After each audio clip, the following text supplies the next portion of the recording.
Welcome to the Mindful Fire Podcast, a show about crafting a life you love and making work optional, using the tools of mindfulness, envisioning, and financial independence. I'm your host, Adam Cuello, and I'm so glad you're here. Each episode of the Mindful Fire Podcast explores these three tools through teachings, guided meditations, and inspiring interviews with people actually living them to craft a life they love. At its core, Mindful Fire is about creating more awareness and choice in your life. Mindfulness helps you develop self-awareness to know yourself better and what's most important to you by practicing a kind, curious awareness. Envisioning is all about choosing to think big about your life and putting the power of your predicting brain to work to create the life you dream of. And financial independence brings awareness and choice to your financial life, empowering you to make your vision a reality by getting your money sorted out and ultimately making work optional. And here's the best part. You don't have to wait until you reach financial independence to live out your vision. Mindful Fire is about using these tools to craft that life now on the path to financial independence and beyond. If you're ready to start your Mindful Fire journey, go to mindfulfire.org/start and download my free envisioning guide. In just 10 minutes, this guide will help you craft a clear and inspiring vision for your life. Again, you can download it for free at mindfulfire.org/start. Let's jump into today's episode.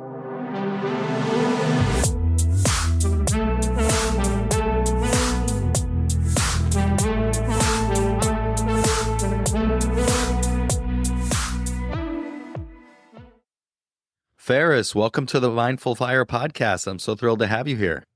Adam, it's been a while. I'm really excited to be on this podcast. Looking forward for this conversation. Yeah, I'm looking forward to it as well. And, I like to mention to the audience a little bit about how we know each other.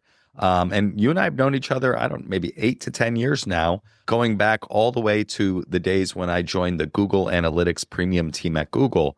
And you were leading up one of the premier partners that we worked with to help our clients be successful with the product. And so you and I got to know each other a little bit and had the opportunity to work together on multiple clients and just kind of kept in touch here and there throughout the years. And it's been exciting to see the success that you've had with your previous business, Enor, and just kind of how you're giving back these days. So excited to dive into all of that with you today. No, these were exciting times. We appreciated all the help and support that Googlers like yourself were providing. And I think I always tell entrepreneurs, there's business and there's the people side of it, and having these relationships and be nice, work hard, connect with people. Those last, sometimes last a lifetime. So yeah, appreciate that we can getting back again and talking about what we've learned along the way. Yeah, those were fun times. I always look back on that period of time at Google as kind of like the best time, because the team that we were on, the Google Analytics Premium team, was a startup within Google. And we had just amazing people, many of which are really good friends of mine, including my former boss, Paul. It was just kind of an exponential time for me. And I think the relationship piece is so important because I knew you, and I knew that when I reached out to you with something I needed for a client, you would respond to me right away, even though you were the CEO of the company. And that confidence that I had in you and just knowing that you would take good care of my clients and I could count on you guys to do a good job was not something I felt for all of the other competitors that you had. Yeah, I think that goes a long way. And the way that, you and I have kept in touch here and there over the years, it's just so important. We'll talk a lot about business today, but I think that the people aspect and the relationships that you make are really the foundation for all the success. 100%. And when I speak with a lot of the entrepreneurs or people who want to start a business and they're not sure how to market, how to sell, where to start, I always say most of us underutilize our network, be it our family members, our friends, our ex-colleagues, our gym buddies, whatever it is, our friends at a nonprofit that we spend time at.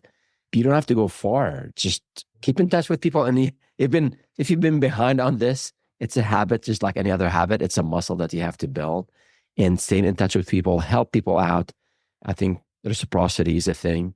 So your network for the starting entrepreneurs Your network is a gold mine in so many different ways, in providing advice, support, potentially connections, referrals. Maybe they buy from you, but your network is I think it's a gold mine that most of us underutilize.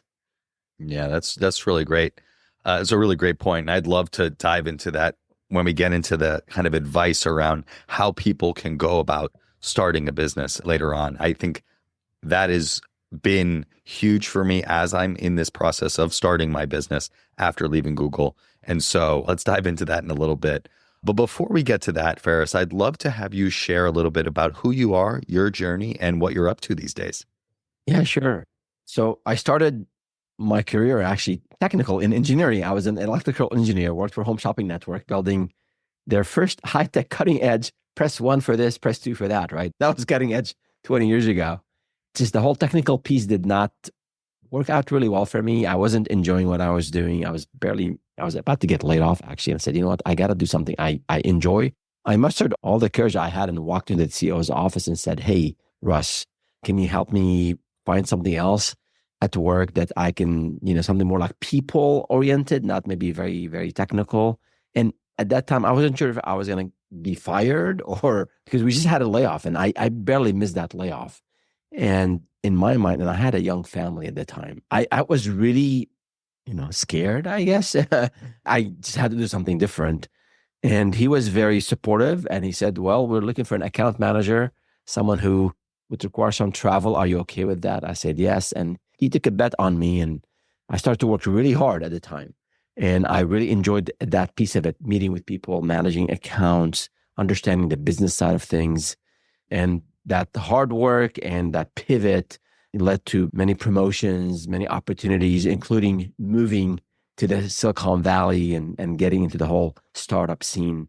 So that, that courage at times, if something's not working out for you in your career or in your company, I think you have to learn skills. You have to capitalize on the skills that you have. And sometimes might look very scary, get a look it in the eye and take that step, and opportunities will open up.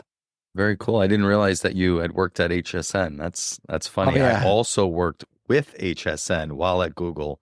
Oh, I did not know that. Yeah, I know. It's funny because I always thought it was kind of crazy that people bought things off the TV. But I mean, before the internet, was how things were happening. And I remember visiting them in Florida and going and like seeing the facility where they do it. And it's pretty awesome.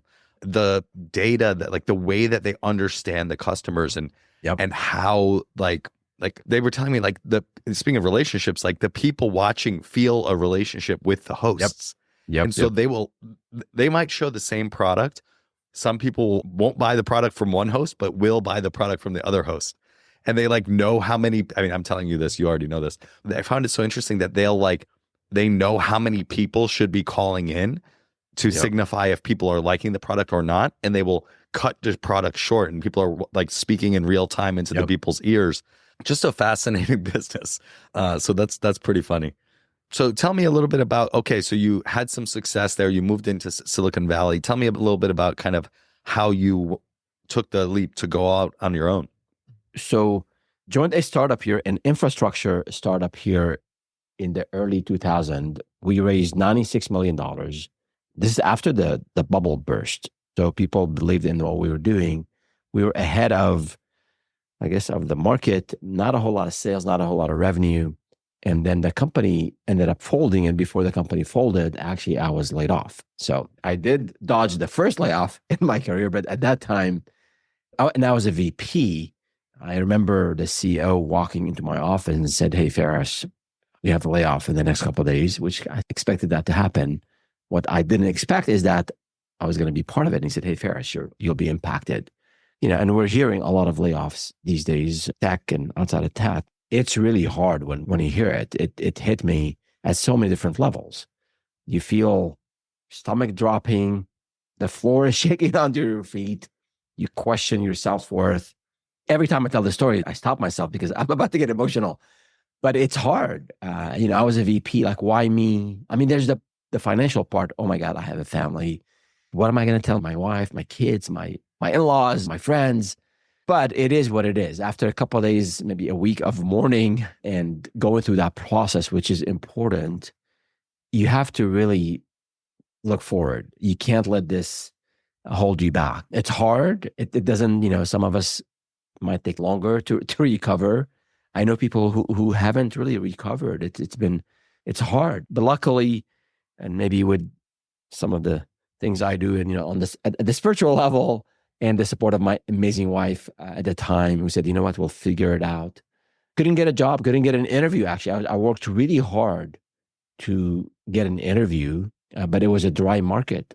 So 6 or 7 weeks after that layoff, I ran into a friend of mine who said, "I'm starting a business, and Feras, do you want to join?" And a couple of weeks after that, we said, "Let's do it." So we put our resources together and decided to launch a new business. That is in 2003, and it was selling websites, web design services to small businesses. So I went from selling this infrastructure, not selling. I didn't have a sales background. I was doing more management, professional services.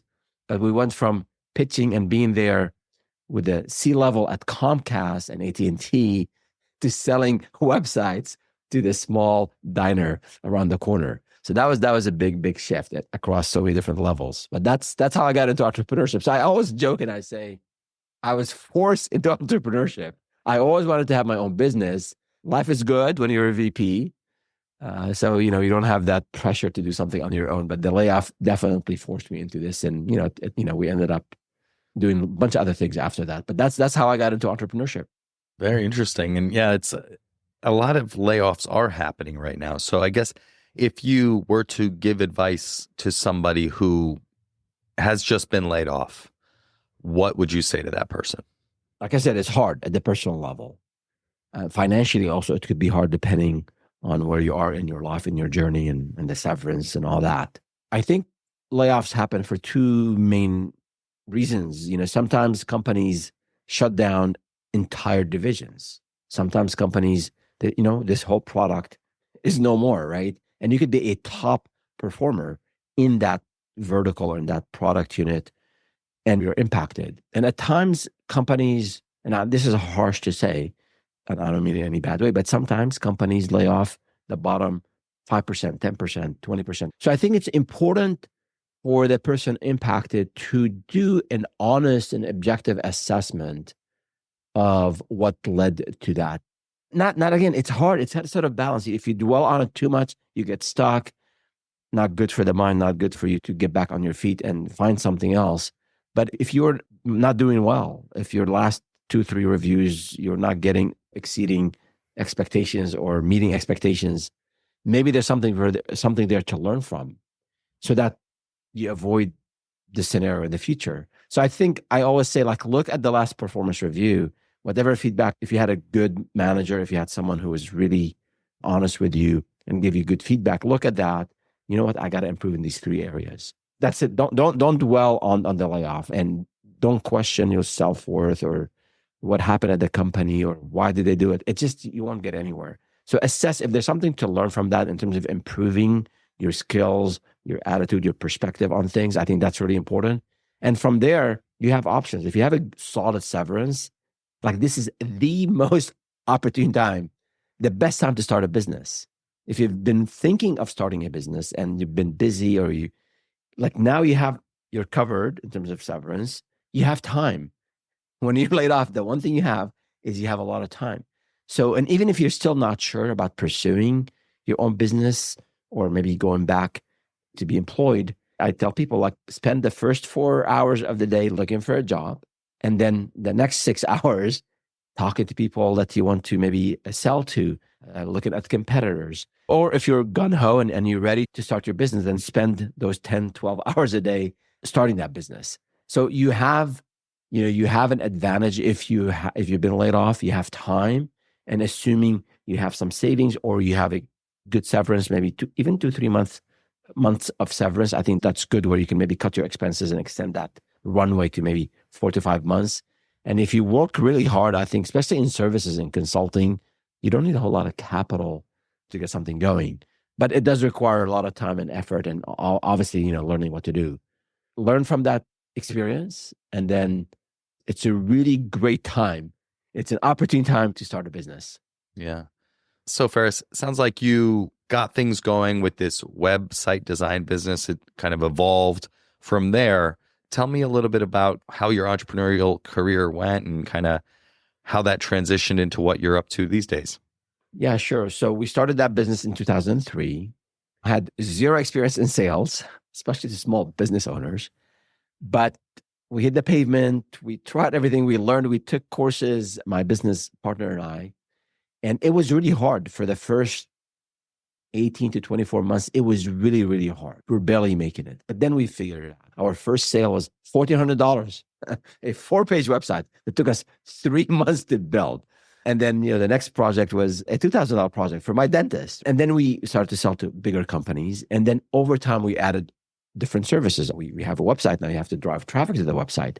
So adding more services, becoming better at these services. We started to hire people. And then we really, I think the major pivot in that, at least for that business, we started to focus on analytics when Google Analytics was becoming a thing, and then became a certified partner with Google. That just took us from working with small and mid-sized businesses to now working with the Fortune 1000, eventually with the Fortune 500, later with Fortune 50. So we're actually not only a Google partner, but we did a lot of work for Google. We did a lot of work for Salesforce. We were the number one Google Analytics provider to the US government. We had, I think, 20 government clients, the IRS, SS, Social Security Administration, the State Department, and others.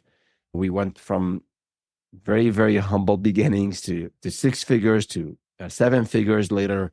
In 2014, 2015, we were into 8 figures. So from very humble beginnings to growing this amazing consulting company. And then we built a couple of companies overseas as well. That's a different journey there. But we decided to sell the business, and we were acquired by Dentsu in 2019. And that was obviously something that was very rewarding, not just on the financial side of things, but also to build something and like your son graduating in a way. And then, so I stayed with Dentsu for a couple of years, then took a couple of years off to do some pro bono work for nonprofits, something I wanted to do for a long time.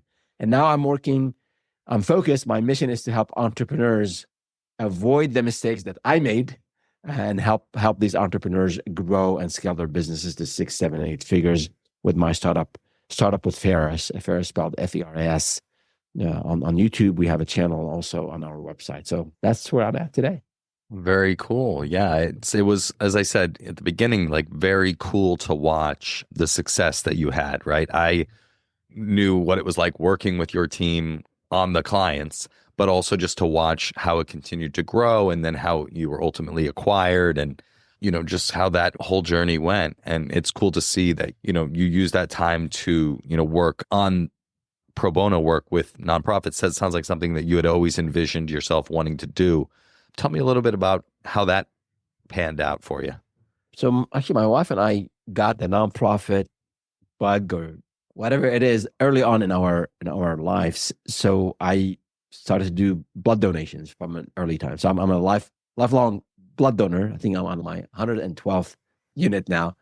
We also supported local nonprofits. I serve on the board of the Red Cross. So I've always service and helping others has been something really important for me and for my wife. When we didn't have a whole lot of money, we put time, whether it's at the local nonprofit or maybe tutoring or Big Brother type thing, or like a youth camp, volunteering, bunch of causes. And later, when we were doing well financially as a business, we made a commitment, my co-founder and I, at Enor, to take 2% of our total revenue and donate that. And 2% of 6 figures is one thing, then 7 figures, and we really continued that commitment even when we were at 8 figures. And we asked our team members tell me the nonprofit that you want to donate to, and we'll donate on your behalf. Not just matching. Said you don't have to donate; we'll donate on your behalf. Just pick the nonprofit. So that was really important to me throughout, sort of personal life, my business life, is to always be of service, of help to others. At times, you're very busy. When we were selling the business, I had zero time to do anything but focusing on the business. So obviously, at times you don't have maybe the means, but you can either put time or put effort, or at least think positively about others who are suffering, or you can where you can help. But I think a lot of us get busy with, or, we get busy with life and leisure activities. And, we can have one less hobby or spend a couple of less hours on TV a week or a month and help others. And I think it's very rewarding, not to the recipient, but also to us, like internally, like when you're doing something for others, it just feels great. Life is not just about me and about me making another buck, or me going on another vacation. I know I love making a lot of money. I'm a capitalist at heart, don't get me wrong, but I think it's really important to be there, for others. I think it was Ralph Waldo Emerson who said, life is not just about being happy, about happiness, but it's about being compassionate, being of service to others. I mean, that's the true essence of life. And that's something that's been really important in my life. Very cool. And when you were in this phase of kind of post-sale, post-staying for a couple of years, and you were in this kind of giving back pro bono, like what kind of things were you doing? Were you helping them with the stuff that made you successful? Or was it more like, what did that look like? I advise people to give back from what you have. If it's financial, that's one thing. But also if you're good in management, maybe you can find a nonprofit that needs some business planning. Or if you're good in marketing and social media, maybe find a nonprofit that has an awful web presence or online presence. So what I did, funny story, so my last day, it was like a Tuesday with Dentsu. And then like the next morning, I had a meeting at 7 a.m. with a nonprofit to help them with putting together a marketing plan for the year. And my wife said, like, dude, you just left, after all these years. Like, why do you have a call at 7 a.m.? Then I said, I don't know. I usually start at 7. So it was just in my schedule. And then I said, yeah, maybe I need to take some time off. So I did take some time off. I went to the Rockies for a week. But I was helping. I volunteered, with the Red Cross, helping with blood drives, through my network. A lot of companies were not sponsoring blood drives. So that was one thing. But so leveraging my network, but also a lot of the smaller nonprofits, they needed hands-on help in just like, how do you put a job description for an executive director? So I did some advocacy work in DC actually for a year and a half plus. And I got to know a whole lot about DC and how DC works. And, there was a coalition of organizations and just how to put systems and processes and use CRMs and hire the right talent. And a lot of it really you learn in business, like CRMs. Nonprofits need CRMs. Or if you're good in marketing and in outreach and messaging, all those are very applicable to nonprofits. So that's, we grew a team from like a $200,000 a year budget to 1.2 or $1.5 million budget for this one coalition. I learned a whole lot along the way and made a whole lot of new friends in a system, an ecosystem that I knew nothing about maybe 2-3 years prior. So yeah, I think helping financially is important. I think even if you give $10 a month or whatever you can, I think it's important. Give from what you have, and then also give from the talent that you have, from the skills that you have, and in whichever cause that you think is, that you believe in. That's pretty cool to hear. And, one of the clients that went through what I call my fire starter mastermind, which is essentially people who are at or nearing financial independence. They're moving into the next chapter, but want to get a lot of people are great savers and investors, and they get to the point, but they haven't thought about what that next chapter looks like. So that's what this program is designed to help people with. A woman in the program, Crystal, actually was being trained as a Salesforce administrator and was hoping to, and is now actively working with nonprofits who need help with their CRM, or they don't even know that they need a CRM. Oh, and yeah. She's helping them get set up and be able to operationalize that so that they can be more successful and more methodical in how they're going about doing that. And I've worked with a few nonprofits in the Bay Area when I was there, and that was a critical need as well for them. So I think there's a lot of opportunity to bring our skills, or certainly financial resources, but also just the skills that we learn in business and in work that we can bring to these nonprofits that will make a big difference for them. Absolutely. All right, so let's switch gears a little bit, Feras. So let's get into talking about how people can go about starting a business. A lot of people have a dream of building a business and being entrepreneurial. I know that was certainly the case for me. Initially, my path was, I want to do this at all costs. and almost quit Google a few times early on to say, look, it's time. I got to go all in on this and got to do this. And I remember I was starting my side hustle back in 2014 when my job was eliminated. I was like, well, maybe I don't need a job. It was right before I joined Google Analytics Premium. Luckily, I got that job. But I remember I sold my first consulting client. I got him to prepay me $10,000, and I thought I had made it. I thought I was good to go. And my wife quickly reminded me that you can't live on $10,000 in San Francisco for very long, which is very true. You know, my path was really, I wanted to take care of the financial piece first, build financial independence, have the ability to pursue entrepreneurship in my own time, in my own way, without having to worry about putting food on the table. And now I'm very fortunate to be living that vision. My brain is still trying to trick me into saying, you should be going faster and you need to get going, go, you know, kind of that mentality that I had for my whole life, but certainly for the last 14 years at Google, which is a very go, what have you done for me lately type of environment. So, you know, that's been my path. And I know others have desire to, you know, start a business, whether it's a big business that ultimately gets sold for millions of dollars or just a small side hustle or a business a lifestyle business that they can build to provide purpose and contribute to the community, especially after they've reached financial independence. So that was a long lead in, but I would love to start with talking about side hustles. In the FIRE community, everyone's always talking about side hustles and how you can, you know, accelerate your path to financial independence by bringing in a little extra money on the side. I know you have a different take on side hustles, so I want to give you the floor and hear your thoughts on side hustles. I'm not in favor of side hustles in general. Everything is nuanced, right? So think if you go on YouTube, you go on social media, you hear all these claims that I got to $10,000 a month or $20,000 a month, you know, doing this on the side. This is just not reality. You know, got to six figures in 3 months. Life doesn't work that way. Yeah, you might win the lottery. So that maybe the percentage of getting to six figures in a few months, it's just not how things work. So a lot of people are not happy with their current situation, maybe with the pay they're getting at their job, or they're not happy with their boss or the type of work they're doing. They want to make more money and they start getting to some side hustle and they think this is the way out.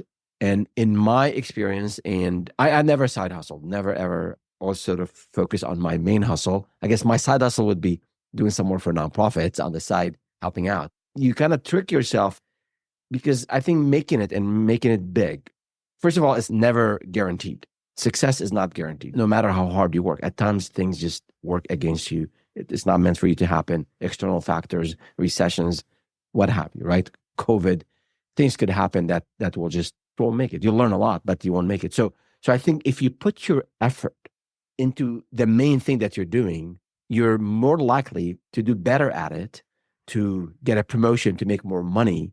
And those skills that you've acquired by working hard and focusing on one thing, the main hustle, will serve you better when you want to start your business. So there are exceptions to the rule in my mind in terms of side hustling. One is if you really need cash, like some of us are struggling financially, you have an immediate need for cash. Yes, you got to do some side hustle, right? And you're exchanging your time for money.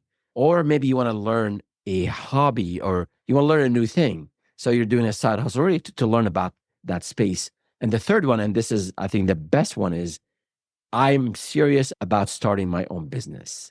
So I'm going to start a side hustle today. And let's say I'm an accountant and I'm doing accounting for my company. I want to have my own CPA practice. So assuming within the legal framework of your relationship, you can do things on your own, then maybe I'll start taking on personal taxes for my friends and my family members, right? And see how this works when you're working with clients on my own. So in that case, I think I approve in that case where I'm doing this intentionally. I'm doing this side hustle. I'm working after hours to learn how to sell, how to pitch, how to market, how to set up my business, how to vet the idea. I'm getting feedback from clients. I'm researching competitors. So in that case, I'm 100% for it, but it should not be a permanent thing where I'm side hustling for years. I mean, you'd be kidding yourself because you're not giving attention to the main hustle, so you're not improving there, and your attention is divided. So I think there are exceptions where, again, if you need cash, If you're learning maybe a new hobby or you want to learn about a sector, you're doing this for a short period of time. Or the best case scenario is I'm serious about leaving what I'm doing and then focusing on the side hustle, and then maybe in 3 months, 4 months, 5 months, jumping ships and going and making this my main hustle. To summarize, I think to make it big, a prerequisite, a requirement is that you got to work hard. You got to be focused. You got to be thinking about what you're doing day and night, especially initially. Later, you can delegate, you can hire, you can spend less time. But initially, a lot of businesses fail because you don't put a lot of attention into the business and you're distracted and you're focusing on it. That's a summary of how I think of and what I advise entrepreneurs when it comes to side hustling. Got it. So it sounds like you are in favor of some side hustles with those three kind of situations, but it sounds like you are against just this idea of doing it just to, follow one of the fads, whether it be selling on Amazon or building SEO sites or just the latest fad from someone on LinkedIn talking about how they made $10,000 a month, and you can too if you just would take their course. Absolutely. And again, if it's sort of like, I want to make a buck on this, I want to make an extra buck. Okay, well, if you need to make an extra buck, yes. I mean, I wash dishes with an electrical engineering, degree before I found my, a job in the area I studied in. So no problem. If you have to do Uber, you have whatever you have to do. If you got to provide for your family, you got to pay rent. If you got to do it, fine. But that should not be a long-term strategy. Just I'm side hustling to make a buck. It doesn't work. You'll make a buck, but then you're not, especially if you're doing sort of this time for money, like you're just doing something, you're babysitting or you're doing something on the side, like where you're not thinking of it as a business. Like, I want to build a business. I want to learn how to turn the skills I have into a thriving business. I want to grow. The focus is divided. And a lot of times you're not doing what you're supposed to be doing to your main hustle. So you're not getting a promotion there. You're not getting the bonus. You're not getting, you're not learning there. So it ends up not really working well, both sides of it. Yeah, it's interesting. I've experienced all of those things. When I was saying my job was eliminated in 2014 and I had to find a new job or leave Google, I always say, like, I kind of envisioned myself out of that job. At the same time, I was in this entrepreneur program. I did exactly what we were talking about. I wanted to build a side hustle that I would grow into and leave Google and go do as my full-time job, building a SaaS business, software as a service business. But the mindset that I had was so warped that it was like, I'm leaving Google, right? Like, this is going to work. I'm going to leave Google. And if I get promoted at Google again, I've failed. Like, my mindset was all twisted up. It was a total mess. And I had this situation that could have been if I had given it my full attention and my full energy, it had its challenges the way it was set up, but it could have been very good for me. And so I was so focused on the side hustling that I neglected the main hustle and ultimately got what I asked for. Said I wanted to leave Google and they told me, hey, your job's now eliminated. And so I totally can see how if you were to, focus on the main hustle or even switch your main hustle to something that is a little bit more lucrative or a little bit more aligned with what you care about, could be very valuable. That said, I've also had the other side of it where when I got on that team, the Google Analytics team, and I had a supportive manager and I was able to do what I call my on-the-job side hustle, where essentially I was learning to be a mindfulness facilitator and teaching emotional intelligence and mindfulness to thousands of Googlers. That was really rewarding and also helpful not only to my core job when that type of thing was appreciated at Google. That's not exactly the case anymore, unfortunately. But it was also preparing me and helping me figure out, oh, hey, look, I think I really love this and I want to do it after Google as well, after I built the financial independence. Between that and then this podcast, I was really able to kind of figure out through that work what I really wanted to be doing afterwards and kind of quote unquote graduate into that afterwards. So I'd say that would probably be in your third case, but it did go on for a very long time. And it took losing my job at Google to actually make that leap never felt like the right time to make the leap into it. And that said, even after making that leap, it's been very hard, right? It's been tough to get the business going, to actually get someone to pay me to do the workshops that I want to do. As we're speaking, I feel like I'm close to a few opportunities, but I thought it would be much easier than it is. Yeah, which is the other point that I didn't mention. Starting your own business and growing that business, I say it's 5 times harder than what most people think, because you're good at whatever technical skill you have, accounting, coaching, the seminars, the webinars, the workshop that you do. But then there's like 7 other things you have to learn in business. You got to figure out the number one thing that most founders, actually 70% of founders, they start businesses and they don't have any sales and marketing background. So how do I get leads? That's one thing. How do I overcome the fear of talking to strangers about them giving me money? Imposter syndrome, right, is a thing. How do I got some leads. Some people might be interested. How do I identify the qualified leads? And then how do I move them along the way to close the deal? Like all of this, the sales process, the marketing process, these are skills that most of us don't have when we start businesses.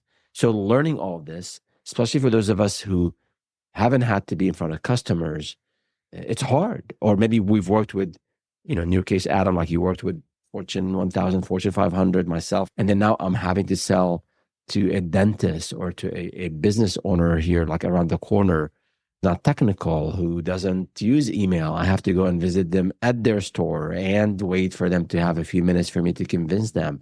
That is hard. And I think if you come into it, like if you come into entrepreneurship with that in mind, like it is hard, it's difficult. Like the first time I rode the bike, the first time I drove the car, think of the first time, you were behind the wheel, like you were stiff. And if someone said there on the radio, don't talk to me, I'm busy focusing on one thing. And, and then, you become better at it, better at driving, better, now you're not even thinking about driving when you're driving, right? And same thing, actually, the same thing with sales and marketing. So sales and marketing, they're muscles, just like everything else. And they require the reps, they require the experience, they require, you failing. I remember the first day we decided, my business partner and I decided, okay, we're starting a business, we're going to do it. And we spent a couple of weeks, okay, well, how do we price? What do we do? How do we package?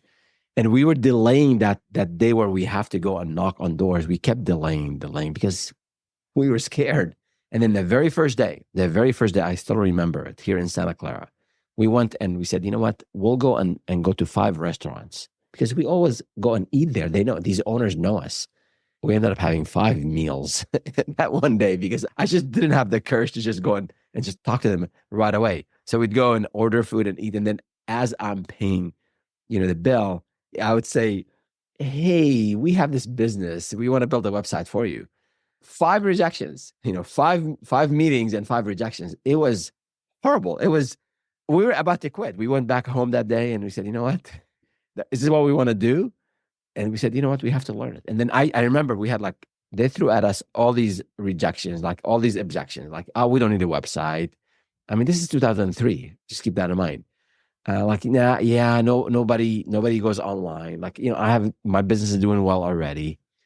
So every objection we got from those 5 business owners, we took a day and we had answers for them. And then later, that first sale I told you about, that $1,400 sale, it was to a restaurant, right? Because I knew exactly now how to talk to business owners in restaurants. So yeah, it's hard and there's no escape. You got to knock on doors. It is a numbers game, because not only, there's a ratio of how many people you talk to until they become leads and how many leads buy from you, but you have to learn, and you have to learn through reps. And then it becomes a second nature. And then, you start to do marketing in one thing. Maybe you do paid ads, or you go to networking events, and some things don't work and some things work. So you have to try different marketing channels. So it's really, I think people underestimate what it takes to get that first client and the first few clients. But if you keep going at it and you learn, and you pitch, and you learn how to pitch better and how to listen better and how to find the right audience for your service, eventually it'll work. Yeah. It's interesting because that's been my experience. And I've been having lots of conversations with potential clients. And each time I'm learning from those conversations and I'm hearing different things, different pain points that they have, different challenges when I present the solution, when I present the workshop and they tell me, oh, have you thought about this? Or one thing is like, how would we pitch a client? Funny enough, as I mentioned to you when we spoke before, I'm bringing this workshop to partners like you were. And one thing that has come up in those conversations is, well, how would we pitch this to our clients? How do we get them in the room? Who should we get in the room? And so these are all things that I've had to think about and learn and adapt for the next conversation.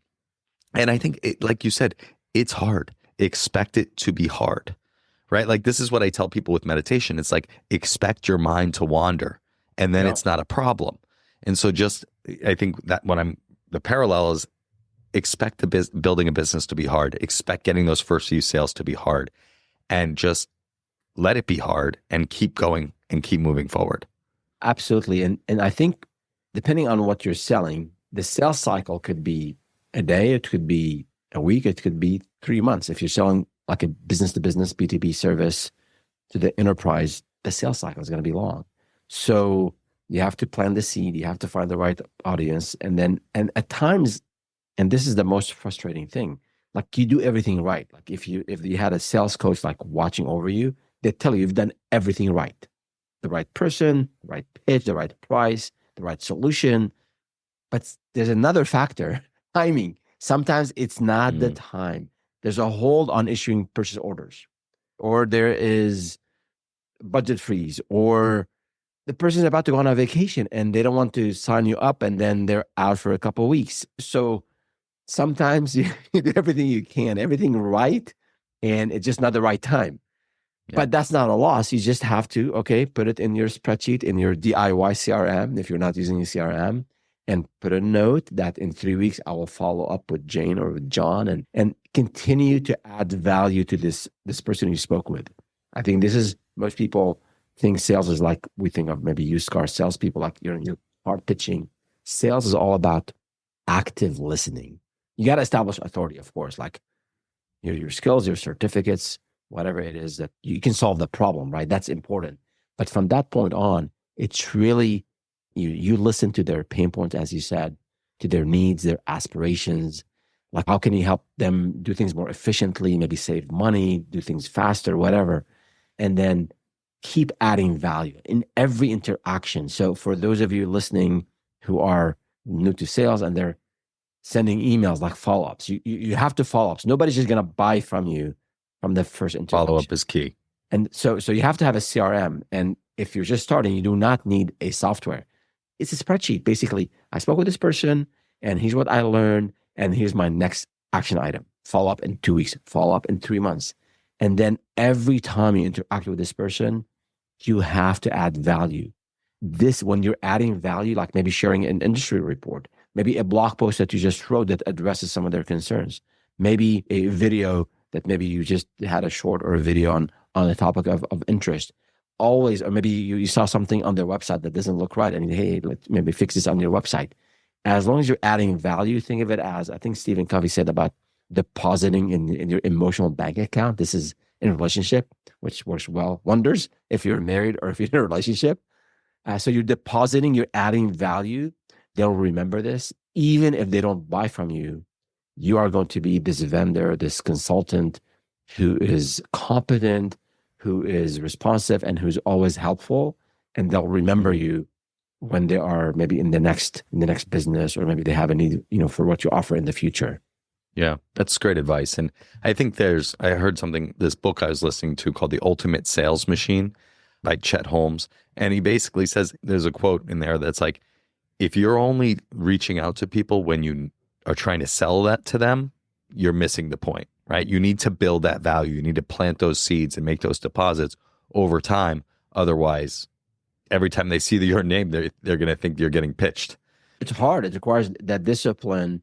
And I think, of course, I want to make a sale. Of course, I want to make a buck. I think subconsciously, I really want to help others.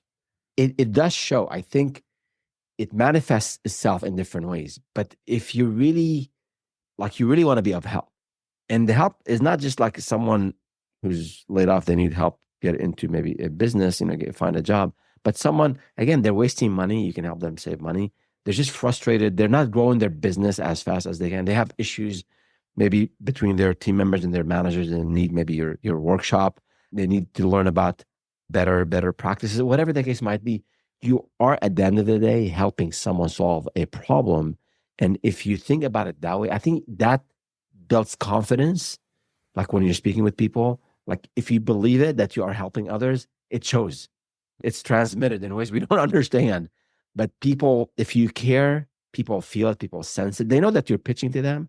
If you're listening to them, understanding their needs, and really understanding when they're ready to buy, and then you're there for them, you will leave a very positive impression on them, and they'll remember you even if they didn't buy from you at that time. Feras, let's shift gears now to what I call the mindful fire final four. And first question, I want to circle back to the idea of people not leveraging their own personal network when they're starting a business. And, we've talked a little bit about sales and marketing here, and I think that is really the first thing that you need to do. Because in those conversations, you're going to figure out, do you have product market fit?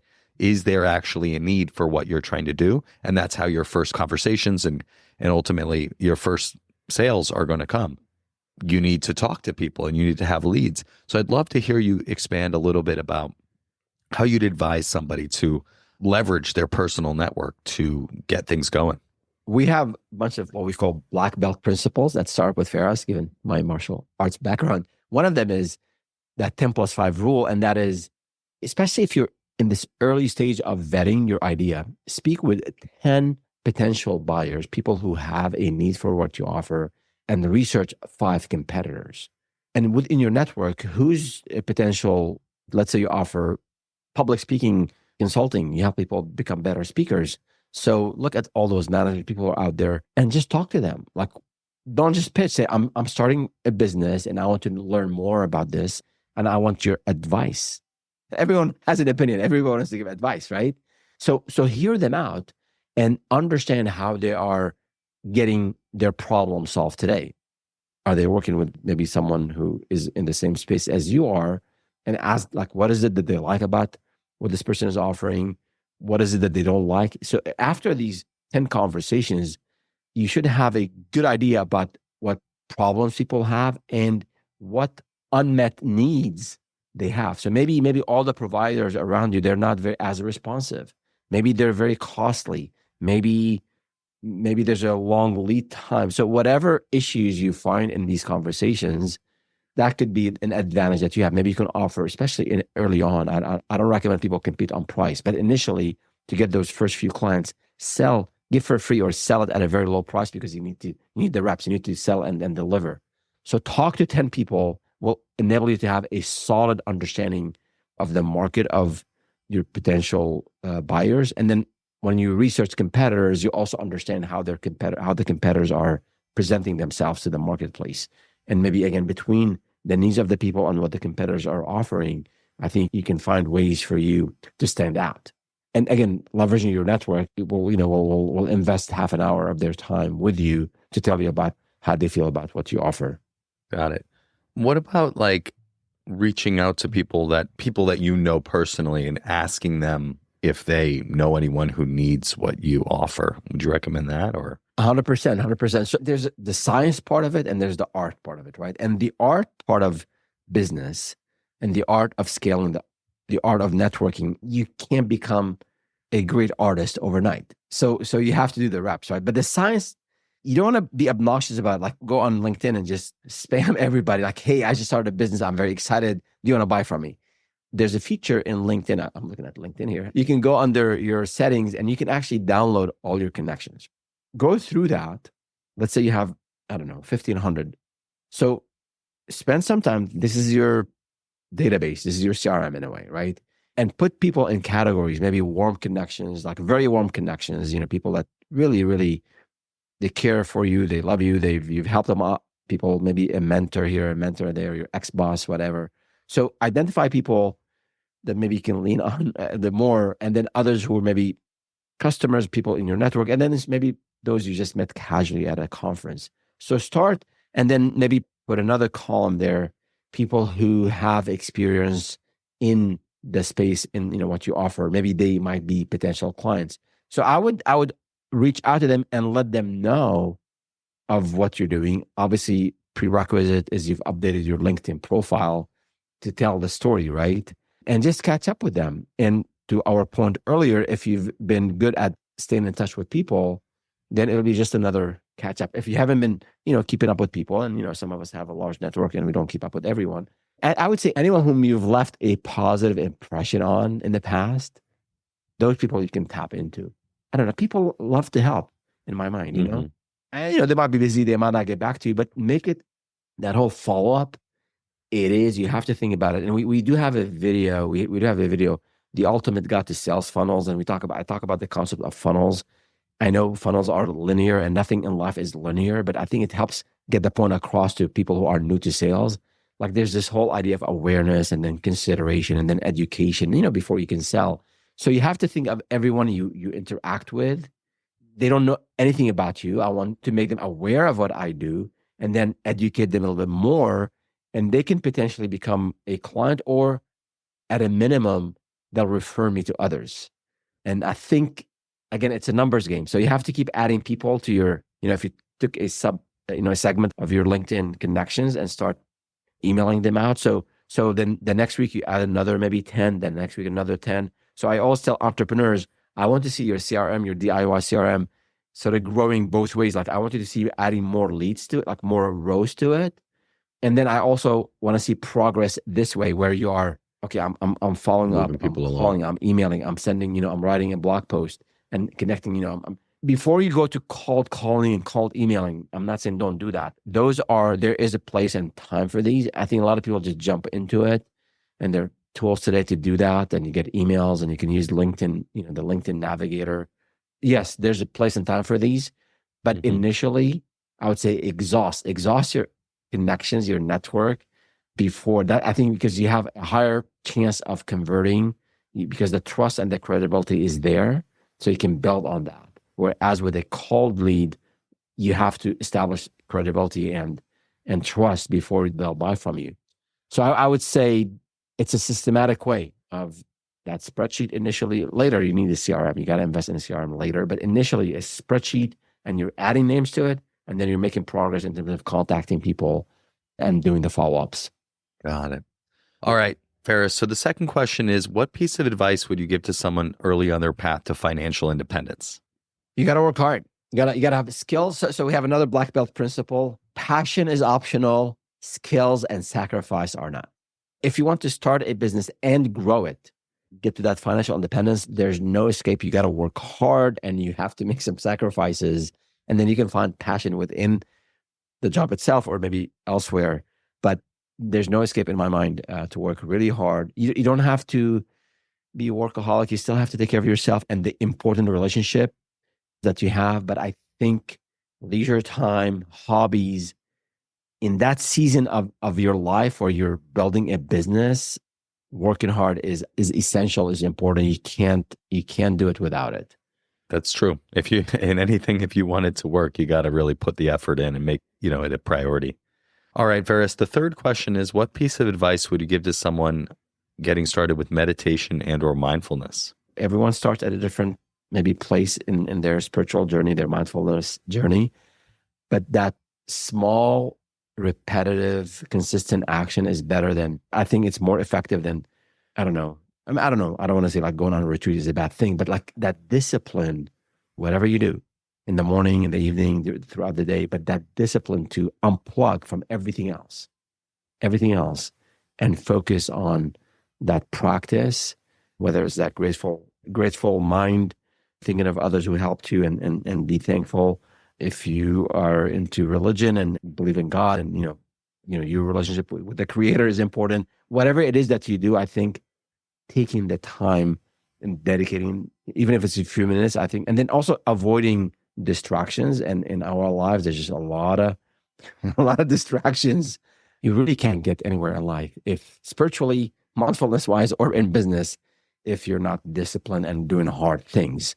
If it's just a lot of your time in the week is on leisure activities, maybe cut down some of that and put it in something a bit more useful. Got it.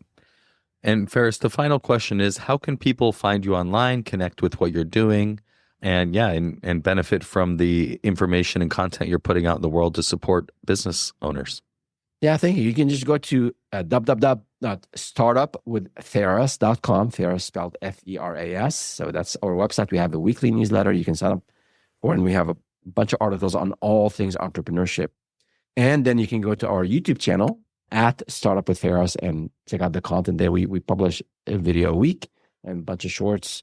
We're on all, Instagram, Facebook, but I'm mostly active on YouTube and on LinkedIn. So check us out there. Send us questions. I make it a habit of answering questions from the community. So happy if you're stuck, if you're struggling, or if you have great things and you want to take it to the next level, just shoot us a question and we'll more than happy to answer them.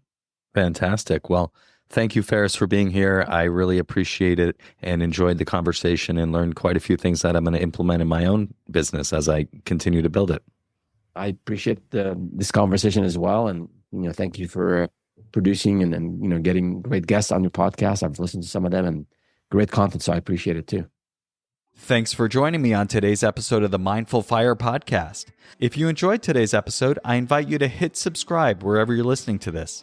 This just lets the platforms know you're getting value from the episodes and you want to be here when I release additional content. If you're ready to start your Mindful Fire journey, go to mindfulfire.org/start and download my free envisioning guide. In just 10 minutes, this guide will help you craft a clear and inspiring vision for your life. Again, you can download it for free at mindfulfire.org/start. Thanks again, and I'll catch you next time on the Mindful Fire podcast.